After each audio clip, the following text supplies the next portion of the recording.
Welcome back to Speak Up Queen, the podcast where we empower, uplift, and celebrate women who have reclaimed their voices to inspire others. Today, we welcome the incredible Ronnie Morgan to Speak Up Queen. Ronnie is a queer, neurodivergent, and disabled powerhouse, a talented writer, blogger, virtual assistant, and designer with a knack for bringing small business visions to life. She specializes in creating seamless Squarespace websites, crafting compelling social media content, designing captivating graphics, and optimizing tech and automation processes. But that's not all. Ronnie is also the creative force behind Club Bionic Art, her vibrant art business, where she designs vinyl stickers and apparel. When she's not empowering small business owners, Ronnie is pouring her passion into writing her next book and sharing her authentic journey with the world. Prepare for an inspiring conversation about creativity, resilience, and thriving on your terms. Please join me in welcoming Ronnie Morgan. Ronnie, can you start by telling us what was the most challenging limiting belief you had to overcome and how did breaking free from it help you reclaim your voice? Hmm. I would say probably the hardest thing I had to overcome was this deep-rooted belief that I wasn't smart enough or powerful enough to overcome some of the challenges that I've been faced with. It was, I was a hairstylist for 10 years and I was getting to a place where I couldn't physically do the job anymore because of some physical disabilities that I had acquired.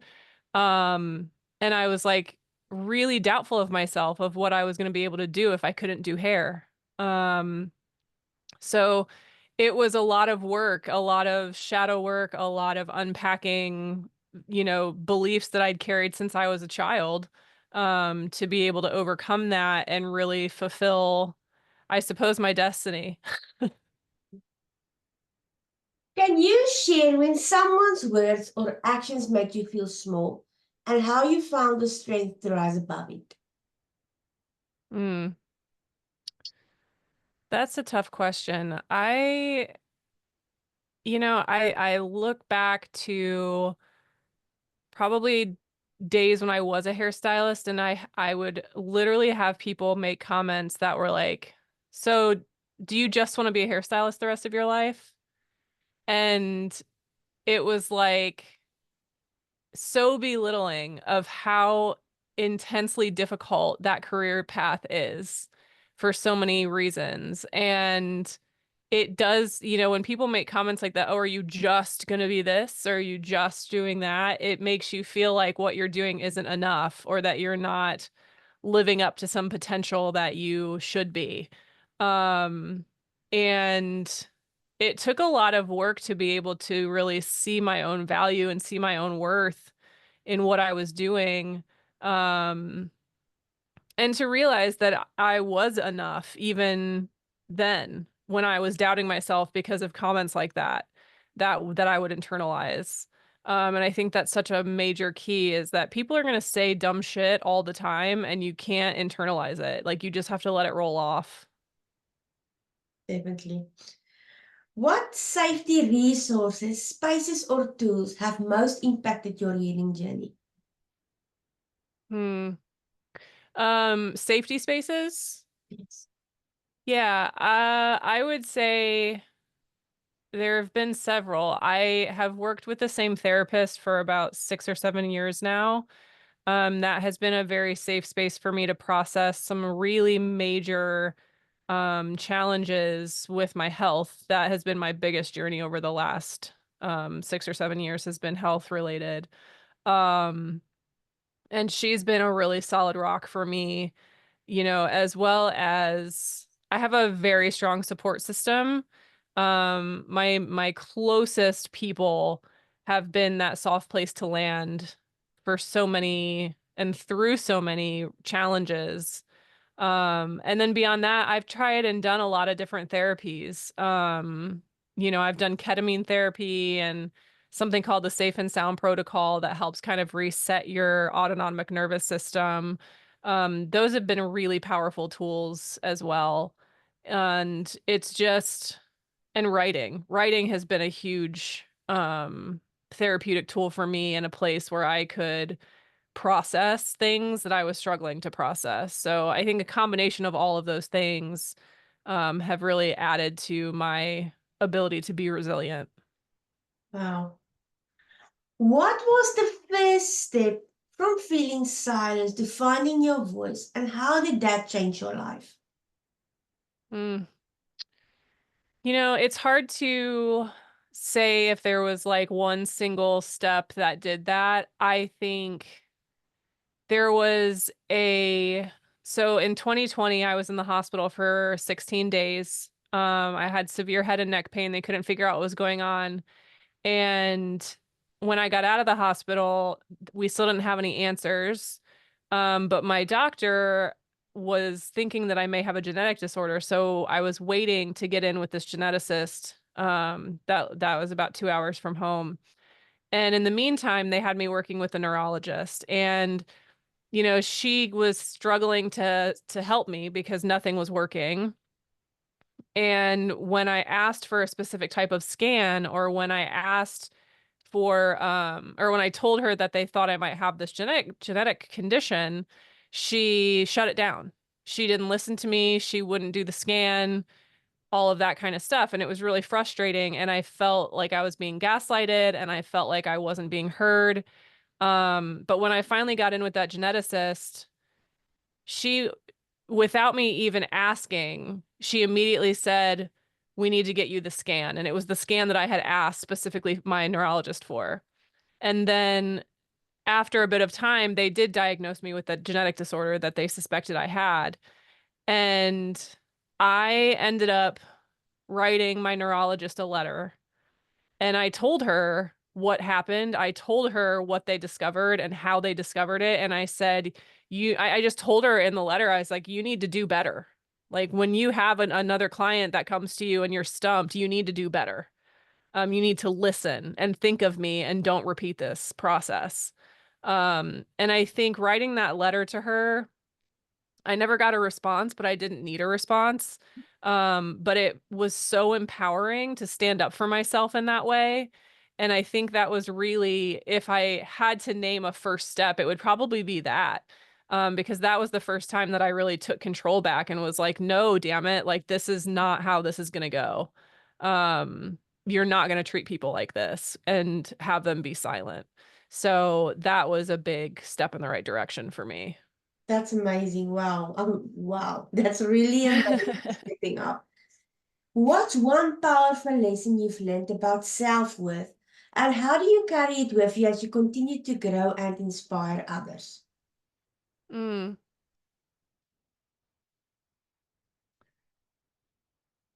I think one of the biggest lessons I've learned about self-worth really comes down to we have to define it for ourselves.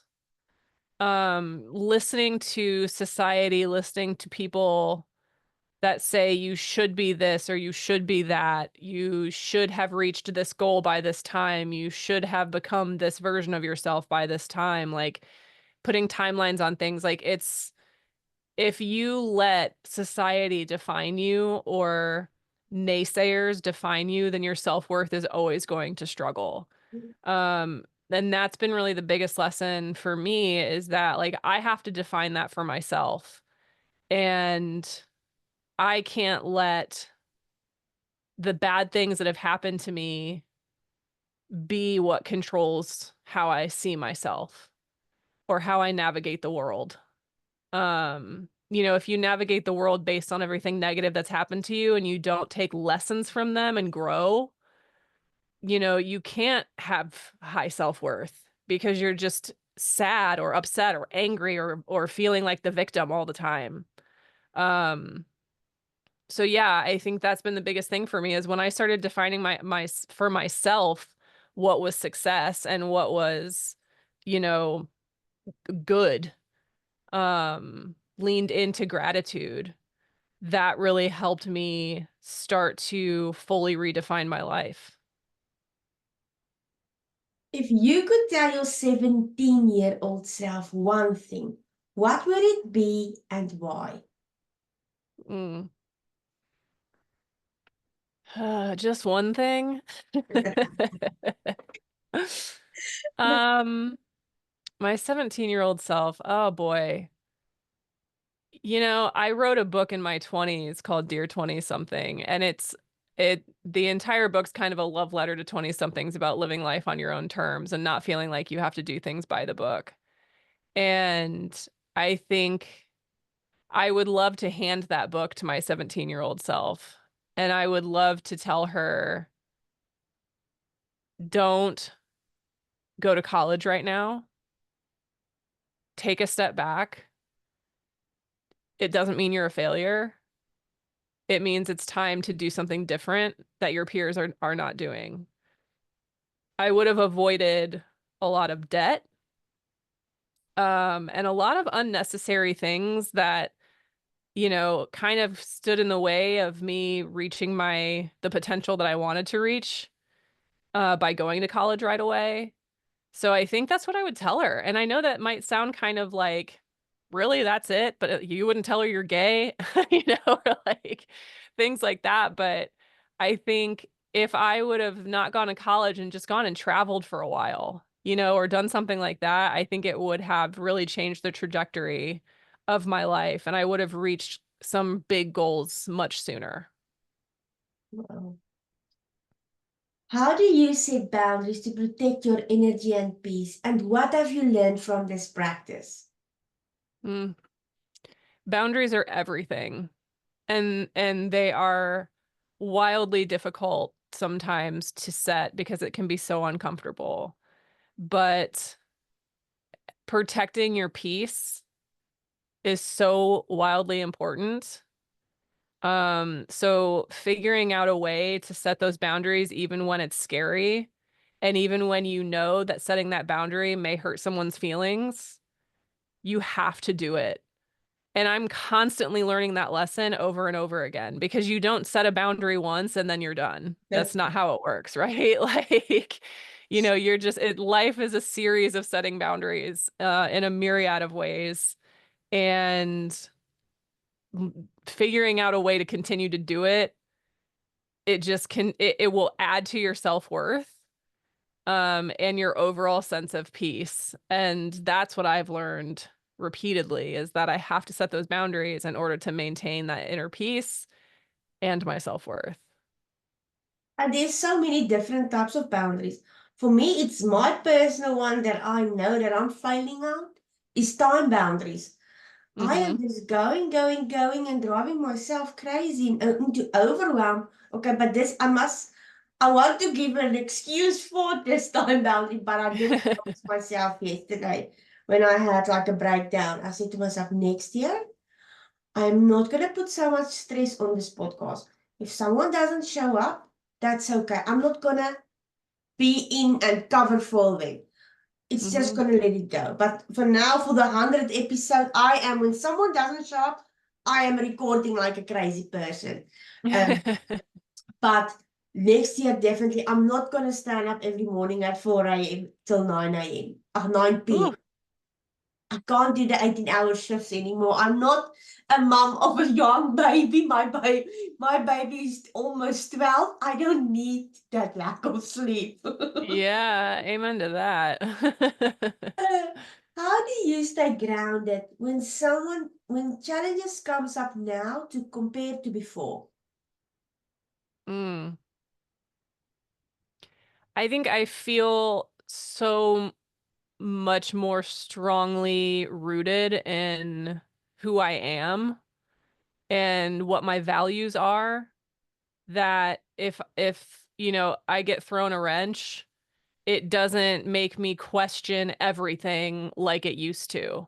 Um, and that's relatively new. Like I took a really big hit end of last year, beginning of this year, with a really bad breakup, and it rocked my world, really hard.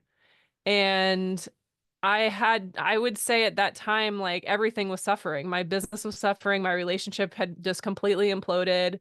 Um, and I felt like had hit rock bottom. And I, I climbed out of that fought my way out of that.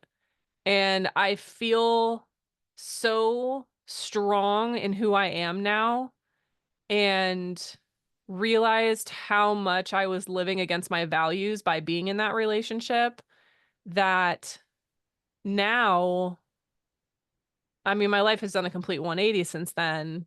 And a lot of that, I did a ton of work, a lot of therapy, a lot of different things, to get myself out of that. And I think now when something goes wrong, it's like, okay, this went wrong and I get it, but like I know who I am and I know what my values are.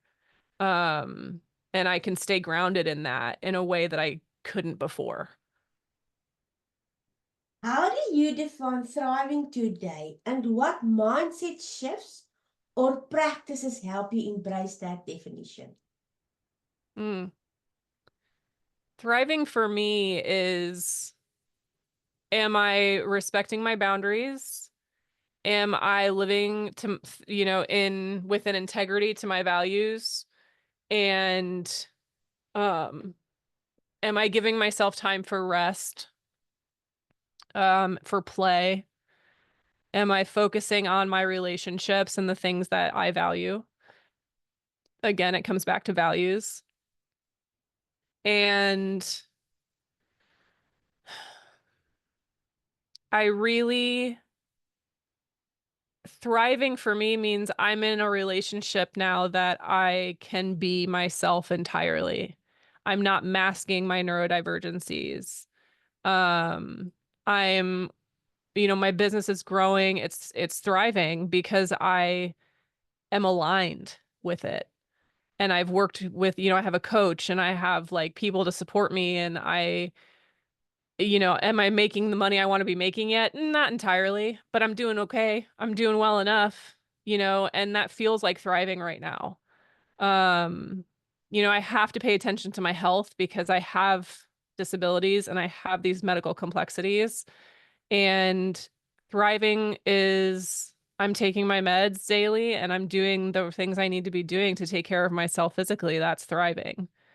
Um, I think if I weren't thriving, it would be because I was going against my values and because I was not listening to or setting boundaries or listening to what I need to be doing for my health. So yeah, that would be how I thrive. The last question. What made you decide to be featured on Speak Up Queen? And how does it feel knowing that there's a safe space for women to share their stories and inspire others? I think it's such a powerful platform when you have women helping women. And because I'm a writer and I focus so much on that, and I have my blog and I'm working on my book, and it's like, I need, we all need, as women, spaces where we can speak up, and spaces where we can safely say, like, yeah, these are the challenges that I'm facing, and somebody listening is probably facing something similar. And if I stayed quiet or I thought my story wasn't important, um, that's taking something away from her too, you know? So I think that's really what called to me about being on your show, is what a powerful opportunity to tell my story and potentially connect with other women who are like, I felt what you said, and here's my experience, and let's talk more, it's just such a way to bring people together, and I love that. Well, thank you so much, Ronnie, for sharing your powerful and inspiring story with us today. Your journey reminds us of the strength and courage it takes to heal, grow, and thrive. To everyone tuning in, remember your voice and your story have the power to inspire and create change. If today's episode resonated with you, don't forget to subscribe, comment, and share it with someone who needs to hear this message. Until next time, Queens, keep speaking up and embracing your power.